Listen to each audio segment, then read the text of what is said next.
मेरे दोस्तों, मैं हैदराबाद से डॉक्टर कर्नल ब्रह्मजीत सिंह। मैं एक मेडिकल ऑन्कोलॉजिस्ट, हेमाटो ऑन्कोलॉजिस्ट और पैलिएटिव केयर स्पेशलिस्ट हूँ। यानी कि मैं एक कैंसर विशेषज्ञ हूँ जो हर प्रकार के कैंसर का उपचार, कीमोथेरेपी और नवीनतम उपचार प्रणाली टारगेटेड थेरेपी और इम्यूनोथेरेपी से करता हूँ। क्या आप कैंसर से बचना चाहते हैं? कैंसर क्यों और कैसे होता है और उससे कैसे बच सकते हैं जानना चाहते हैं? और अगर आप कैंसर के मरीज हैं और उसका सही इलाज जानना चाहते हैं तो मैं आपको अपने ज्ञान और तजुर्बे से सभी उचित, सटीक और प्रमाणिक जानकारी बिल्कुल सरल भाषा में समय समय पर देता रहूंगा।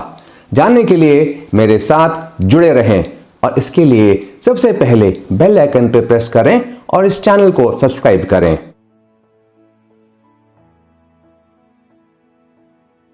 कैंसर का इलाज क्यों करते हैं?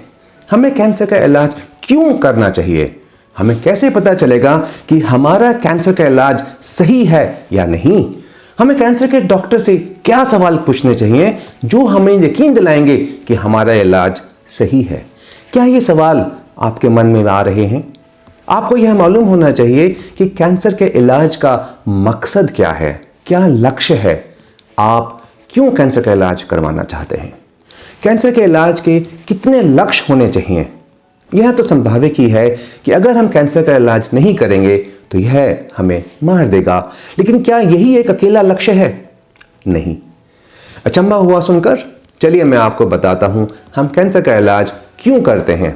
पहले आपको यह समझना होगा कि कैंसर एक किस्म की दीमक यानी टर्माइट है जो हमारे शरीर में पनपता है और धीरे धीरे हमारे पूरे शरीर को तबाह कर देता है। पेड़ जिस प्रकार बाहर से हरा भरा दिखता है उसी प्रकार हमें भी पता नहीं चलता कि हमारे शरीर में यह धीरे धीरे फैल रहा है और हमें अंदर ही अंदर खोखला करता जाता है। और अचानक जब एक हरा भरा पेड़ हल्की सी आंधी में गिर जाता है, उसी तरह जब हमारे शरीर को यह कैंसर रूपी दीमक अंदर ही अंदर नष्ट कर देती है तो हमारी मृत्यु हो जाती है। लेकिन यह क्रिया इतनी सरल नहीं है। यह कैंसर की प्रथम अवस्था से चौथी यानी आखिरी अवस्था का सफर बहुत ही जोखिम और दर्द भरा होता है, क्योंकि कैंसर धीरे धीरे शरीर को खोखला करता है और उसके कारण कैंसर के मरीज को बहुत तकलीफ सहनी पड़ती है। इसलिए मैं कैंसर का इलाज सिर्फ मरीज को जीवित रखने के लिए नहीं, बल्कि उससे ज़्यादा जरूरी मैं मरीज की क्वालिटी ऑफ लाइफ यानी जीवन स्तर को भी बरकरार रखने के लिए इलाज करने में विश्वास रखता हूँ। आप समझिए, क्या फ़ायदा हुआ अगर हमने दवाई देकर कैंसर के मरीज की उम्र 3 या 4 महीने तो बढ़ा दी, लेकिन वो जिंदगी जीने लायक ही नहीं रही। इसलिए मेरा सबसे बड़ा कारण कैंसर के मरीज का इलाज करने का मकसद खाली उसकी उम्र बढ़ाना नहीं है, उसकी क्वालिटी ऑफ लाइफ को इम्प्रूव करना, यानी उसके जीवन के स्तर को बरकरार ही नहीं रखना बल्कि उसे अच्छा करना। यदि हम यह कर पाते हैं तो समझ लीजिए कि मरीज का इलाज सही हो रहा है। तो मैं अब आपको कैंसर के इलाज के लक्ष्य विस्तार से बताता हूं। जब मैं अपने कैंसर के मरीजों का इलाज करता हूं तो मैं यह सोचकर इलाज करता हूं कि मेरा पहला लक्ष्य होता है, जैसे मैंने आपको कहा, मरीज की क्वालिटी ऑफ लाइफ, जीवन का स्तर, जीवन की गुणवत्ता को संरक्षित करना, प्रिजर्व करना और कोशिश करना कि उसे हम और अच्छा कर सकें। दूसरा लक्ष्य, इसको बरकरार रखते हुए प्रोलॉन्ग लाइफ यानी उम्र दराज करना, जीवन की अवधि में सुधार करना। तीसरा लक्ष्य होता है, जो भी कैंसर शरीर में है अगर मुमकिन है तो उसे खत्म करना, और अगर नहीं तो जितना हो सके उसे बढ़ने से रोकना और जितना कम कर सकें उसे कम करना। यानी इलाज क्यूरेटिव इंटेंशन यानी उपचारात्मक लक्ष्य है या पैलिएटिव इंटेंशन यानी उपासमक लक्ष्य है। चौथा, कैंसर के कारण जो भी कॉम्प्लिकेशंस, शरीर का नुकसान हो गया है उसका इलाज करना और जो नुकसान हो सकता है उसे होने से बचाना।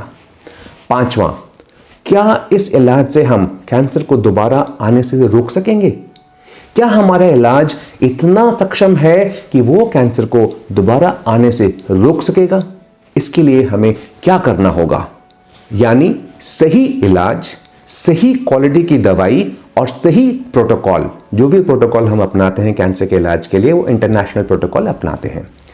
छठा, और मैं मानता हूं कि ये सबसे जरूरी लक्ष्य होता है, देखिए मेडिसिन दवाई हैं, उतना ही जरूरी है जितना मरीज का मनोबल है। उम्मीद मेरे परी दोस्त, मेरे दुनिया कायम है। और इस अहम काम में मैं कोशिश करता हूं कि मैं अपने साथ मरीज के परिवार और सगे संबंधी को शामिल कर सकूं, क्योंकि जो दिल की तसल्ली, प्यार और मोहब्बत और संभाल मरीज का परिवार कर सकता है, वो कोई नहीं कर सकता। मेरी दवाई कितना काम करेगी, यह मेरे मरीज के मनोबल पर निर्धारित है। अगर उसे जीने की तमन्ना है तो दवाई जरूर काम करेगी। और इसलिए मैं यह इलाज में मरीज के सभी सगे संबंधी, चाहे वो माँ हो, पिता हो, पति, पत्नी, बेटी, बेटा, दोस्त, उन सबको ये जिम्मेवारी सौंपता हूँ और उन्हें इलाज में साथ लेकर चलता हूँ। जीवन का सफर कठिन है मेरे दोस्त, लेकिन दुआ और प्यार से यह सफर आसान हो जाता है। मैं आपके समक्ष ये 6 महत्वपूर्ण मुद्दे क्यों रख रहा हूं? क्योंकि मैं चाहता हूं कि जब भी आप कैंसर के डॉक्टर के पास जाएं और अपना इलाज कराएं, तो उस डॉक्टर के पास जाकर आप क्या सवाल पूछेंगे? ये 6 सवाल पूछेगा। पहला सवाल आप पूछेगा कि क्या यह इलाज हमारे मरीज की जीवन की गुणवत्ता को बरकरार रखेगा? Will it preserve the quality of life of my patient? दूसरा, क्या इस इलाज से हमारे मरीज की आयु में अवधि होगी? पहले क्वालिटी ऑफ लाइफ, फिर अवधि। तीसरा सवाल, क्या यह इलाज हमारे मरीज को कैंसर मुक्त कर सकेगा? यानी आप पूछ रहे हैं कि हम पेशेंट का इलाज क्यूरेटिव कर रहे हैं या पैलिएटिव कर रहे हैं। चौथा, क्या इस इलाज से जो नुकसान कैंसर से हो चुका है, जो कॉम्प्लिकेशंस जैसे हड्डी में कैंसर चला गया है, क्या हम वो कम कर सकेंगे? क्या इस इलाज से वो नुकसान कम हो जाएगा और क्या ये उसको आगे होने से रोकेगा? पांचवा सवाल, क्या यह इलाज इतना सक्षम है कि वो कैंसर को दोबारा आने से रोक पाएगा? इसमें आपको क्लियर हो जाएगा कि ट्रीटमेंट जो है वो लोकलाइज्ड रहेगी कि सिस्टमिक रहेगी। और छठा सवाल और सबसे जरूरी अहम सवाल, मैं एक रिश्तेदार, शुभचिंतक, परिवार के सदस्य होकर क्या करूं जिससे मेरे मरीज का मनोबल बना रहे और मैं उसके कैसे संभाल करूं? आपके इन 6 सवालों का जवाब आपको बताएगा कि आपके मरीज का इलाज सही दिशा में हो रहा है। अगर आपके मन में कोई और सवाल भी है तो प्लीज कमेंट सेक्शन में लिखें, मैं अवश्य उसका जवाब दूंगा।